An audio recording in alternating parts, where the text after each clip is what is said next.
votação da reforma tributária no Senado é adiada pela terceira vez e você vai ver também. Brasil volta a ultrapassar a marca de 65 milhões de inadimplentes. Inflação sobe em março. Aumento foi impulsionado pela alta de combustíveis. Comboio liderado pela Cruz Vermelha transporta mais de 1.000 civis que fugiram de Mariupol. Estados Unidos anunciam novas sanções às filhas de Vladimir Putin e a bancos russos. Homem-Aranha ganha vida com acrobacias em semáforos de Belo Horizonte. Olá, boa noite. São 18 horas e 31 minutos pelo horário de Brasília e você acompanha agora as principais notícias do Brasil e do mundo. E a votação da proposta de emenda à Constituição da reforma tributária foi adiada mais uma vez. Nesta quarta-feira, senadores contrários ao tema não registraram presença na Comissão de Constituição e Justiça, forçando o cancelamento da sessão. A votação da PEC, que vem sofrendo sucessivos adiamentos, estava prevista para ser o primeiro item da pauta desta quarta-feira. No entanto, a sessão foi novamente cancelada por falta de quórum. Somente 6 senadores marcaram presença, sendo que era necessário o mínimo de 14 para a votação ser realizada. Em uma articulação comandada pelo presidente do Senado, Rodrigo Pacheco, do PSD de Minas Gerais, e o relator Roberto Rocha, do PTB do Maranhão, a CCJ cancelou as 2 últimas sessões, deixando a votação para esta semana de esforço concentrado, quando o Congresso marca uma série de votações em um curto intervalo de dias. Os congressistas acreditavam que o maior movimento na casa durante esta semana iria ajudar na votação da matéria. Mas mesmo após o relator ter feito ajustes ao texto, a reforma tributária ainda sofre resistência de senadores. Um dos pontos de controvérsia é o fato de o texto prever que uma série de medidas tributárias serão definidas depois da aprovação da PEC. A lei complementar, ao contrário da PEC, não pode alterar a Constituição e, por isso, tem um rito de aprovação mais rápido. Senadores veem risco de insegurança jurídica na ideia de usar a lei complementar para adicionar itens à PEC. Além disso, os parlamentares vêm sofrendo questionamentos de uma série de categorias que dizem que podem ser prejudicadas pela PEC, como as ligadas ao setor de serviços e às cooperativas. Esses setores entendem que a reforma tributária pode aumentar a carga de impostos. Mais de 65 milhões de brasileiros estão inadimplentes. Esse número se aproxima do patamar atingido no pico da pandemia de Covid. A repórter Maria Clara Leite tem mais informações. A maior parte das dívidas é com bancos e cartões de crédito. Depois, aparecem aquelas contas básicas de água, luz, gás. Por último, vêm as compras feitas em lojas. Somados, todos os inadimplentes do país devem cerca de 263 bilhões de reais, o que dá uma média aí de R$4.000 por pessoa. Mais cedo eu conversei com a Patrícia Camilo, especialista da Serasa, para entender as razões de tanta inadimplência e também para saber qual é o caminho para a renegociação de dívidas. São 2 principais causas de tanta inadimplência. A inflação, que chegou a 10%, então ela é o dobro do ano passado. Isso reflete bastante nos preços dos combustíveis, da alimentação e da habitação. E também a nossa taxa de juros aqui da Selic do Brasil, que chegou agora a 11,75%. É um momento de atenção, então, o consumidor precisa se planejar. Com certeza, o planejamento financeiro nunca foi tão importante. Então, é importante entender qual é o orçamento mensal aqui da família, entender quais são as suas contas fixas e contas variáveis e onde é possível aqui fazer os principais ajustes, principais cortes para conseguir fazer com que as dívidas caibam aqui, né, nesse parcelamento e que a gente consiga se planejar aqui para o futuro para que elas não aumentem. Qual o caminho, Patrícia, para a renegociação dessas dívidas? O Serasa Limpa Nome é uma plataforma que fica o ano inteiro aqui com a gente. Então, é importante ali entrar num dos nossos canais digitais, fazer um cadastro inicial, caso ainda não tenha, e em até 3 minutos é possível entender quais são as dívidas e quais são as condições de renegociação. Então, qual é o desconto oferecido, o número de parcelas, parceiros participantes e tudo mais. A renegociação de dívidas também pode ser feita em uma das 7 milhões de agências dos Correios conveniadas com a Serasa. Para mais informações, acesse serasa.com.br. E vamos agora direto ao Rio de Janeiro com informações desta quarta-feira do estado do Rio com o repórter Anderson Nascimento. Boa noite, Anderson. Boa noite, Juliana. O Rio de Janeiro segue com paralisações e problemas no transporte público nesta quarta-feira. A Baixada Fluminense enfrentou na manhã de hoje problemas no transporte. Desta vez, foram 2 ramais da Supervia que começaram a operar com quase 3 horas de atraso por falhas diversas. 54 estações nem sequer abriram no início da manhã. De acordo com a Supervia, os problemas eram nos ramais de Saracuruna, que cruza Duque de Caxias em direção ao centro do Rio, e o de Belfor Roxo, que passa ainda por São João de Meriti. O ramal de Saracuruna teve uma falha na sinalização. Já o de Belfor Roxo foi afetado por furto de cabos. A Supervia também informou que no período de janeiro a março deste ano foram registrados 350 furtos de cabos, um aumento de 130% em relação ao mesmo período do ano passado. Os rodoviários de linhas intermunicipais também entraram em greve durante esta madrugada. A situação não ficou nada confortável nas 6 cidades afetadas com as paralisações. Uma região que, segundo o IBGE, mora mais de 3 milhões de pessoas. E as cidades de Angra dos Reis e Paraty, no Rio de Janeiro, receberam mais ajuda do governo federal após as fortes chuvas que atingiram a região no último fim de semana. Além do auxílio de R$ 2.400.000 liberados na última segunda, destinados para a reconstrução de casas, infraestrutura e auxílio aos moradores, o ministro do Desenvolvimento Regional, Daniel Ferreira, que visitou o local, assinou uma portaria que destina o valor de R$ 740.000 para a ação da Defesa Civil no atendimento aos moradores que ficaram isolados e R$ 1.900.000 para a compra de cestas básicas, kits de limpeza, colchões e combustível.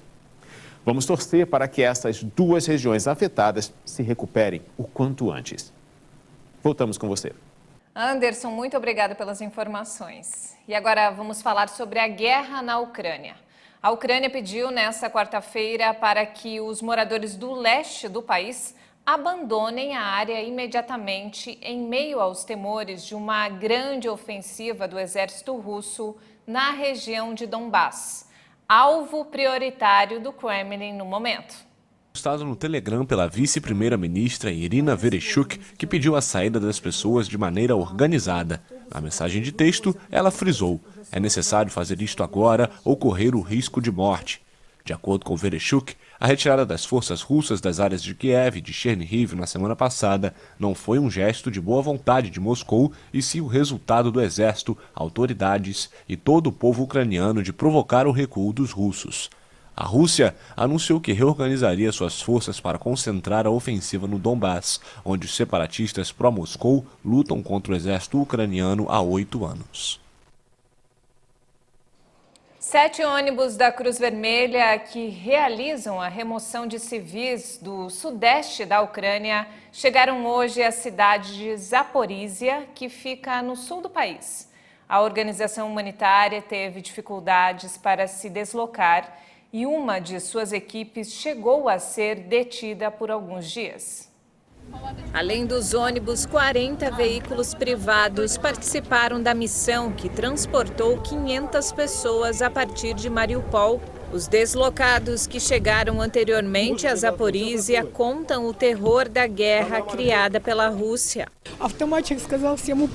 Um homem com uma metralhadora disse para deitarmos no chão. Deitamos em cacos de vidro. Os russos começaram a atirar com tanques no prédio que pegou fogo. O prédio de 12 andares, e o homem com a metralhadora atirava nas pessoas que tentavam sair. Deitei e disse para as crianças que não saíssem para não morrer.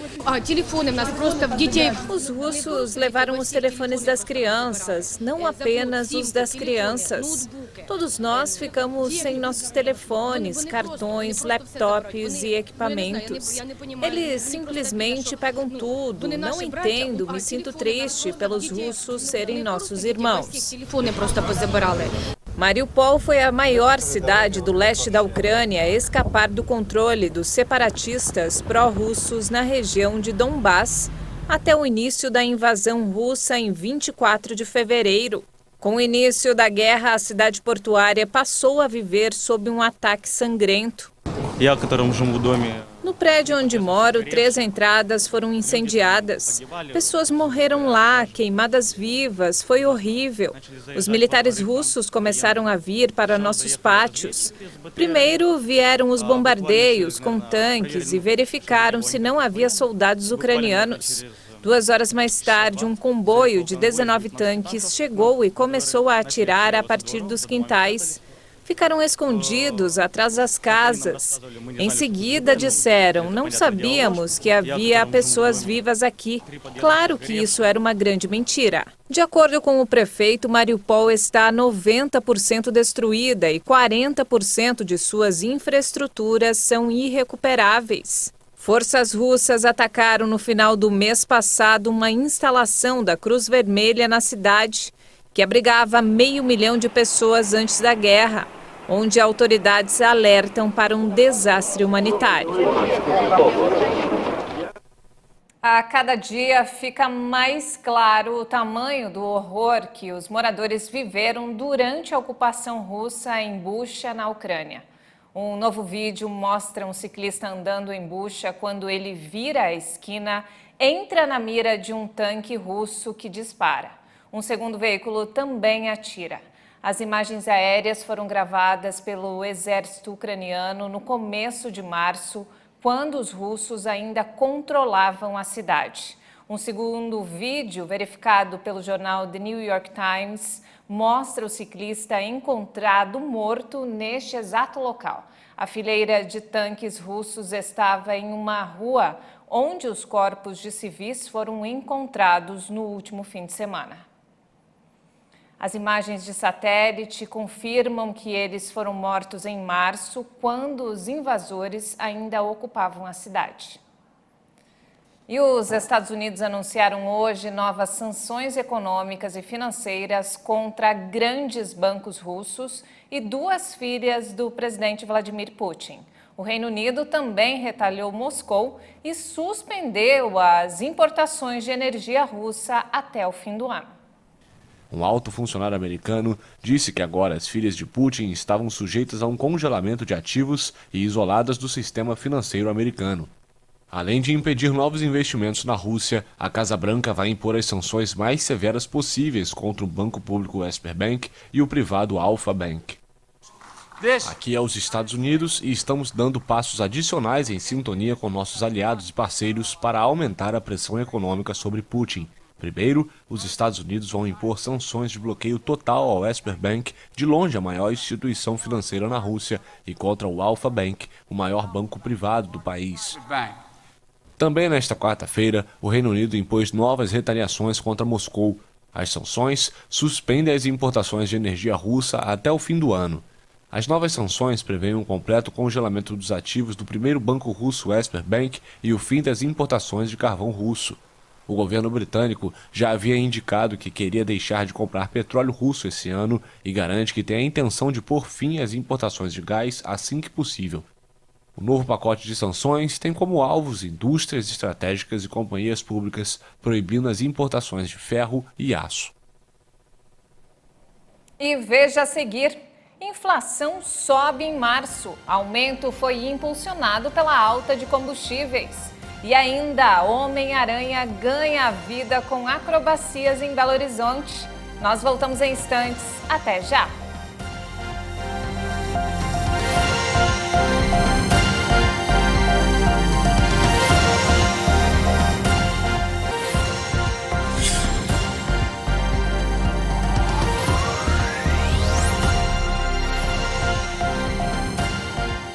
E nós estamos de volta, 18 horas e 47 minutos. E olha só, a inflação medida pelo Índice Geral de Preços, IGPDI, subiu 2,37% em março.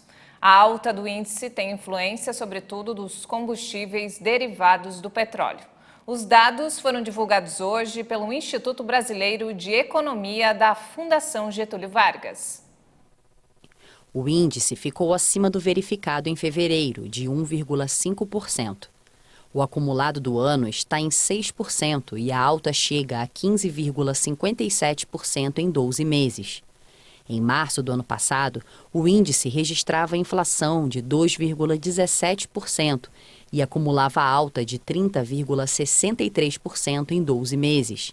O IGPDI indica um movimento de preços em toda a cadeia produtiva, desde as matérias-primas agrícolas e industriais, passando pelos produtos intermediários até os de bens e serviços finais. O Índice de Preços ao Produtor Amplo, IPA, também subiu em março, 2,8%, fortemente impactado pelos derivados de petróleo. Em fevereiro, o IPA teve alta de 1,94%. Quanto às matérias-primas brutas, a taxa desacelerou, variando 1,73% em março, depois da alta de 2,76% em fevereiro. Ocorreram reduções na variação do preço do grão, da soja, do café e do milho.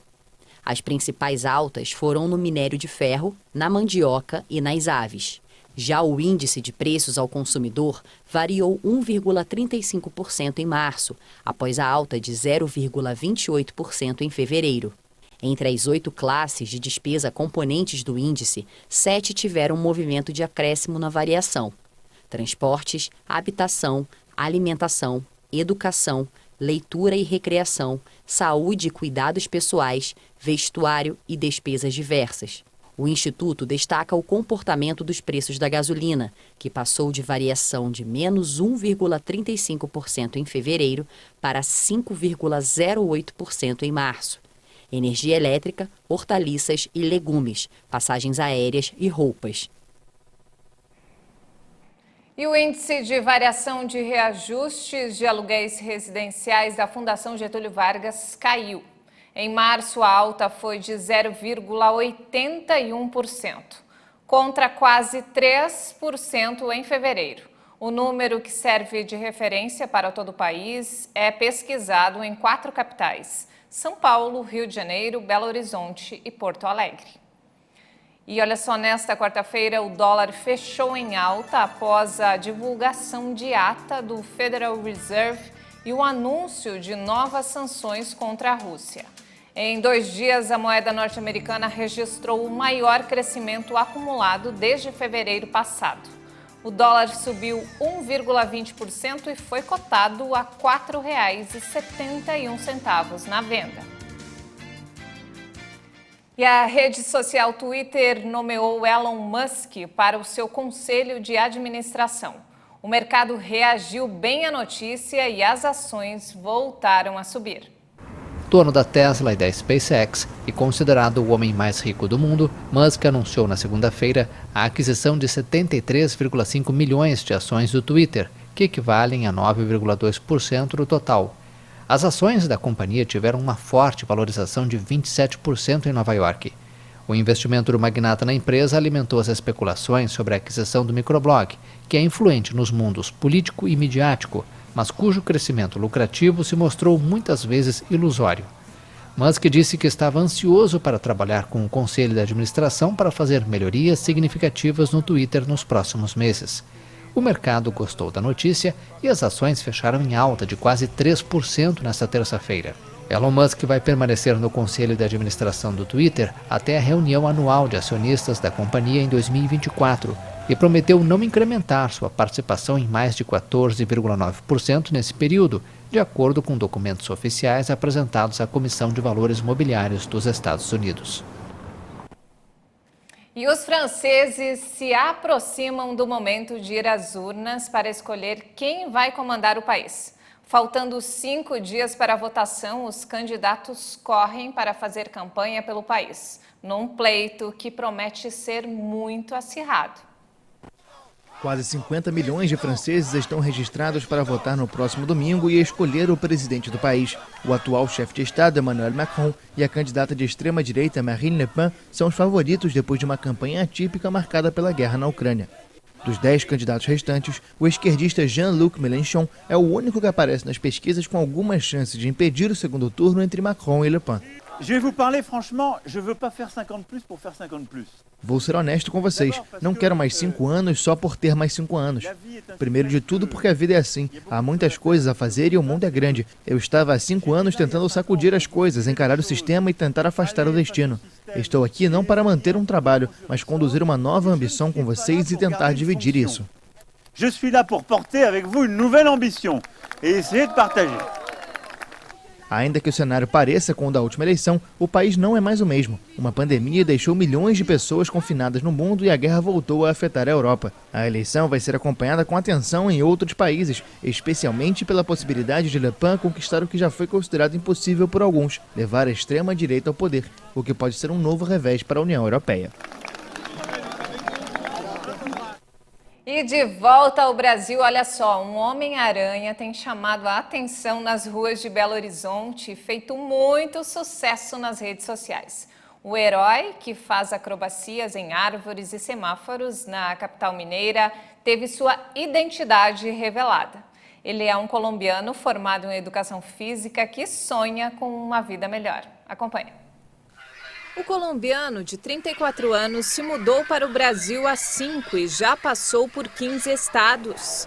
Longe dos 2 filhos, Christian encarna o Homem-Aranha nas ruas da capital mineira. Vestido com traje de super-herói e com seu equipamento, ele se encaminha para a esquina onde se apresenta. Antes do show é preciso preparar o local. Cordas e panos posicionados, hora do super-herói entrar em ação.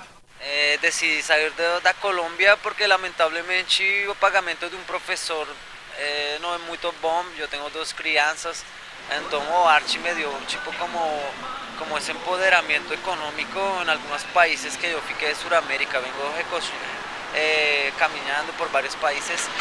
Brasil não é o único.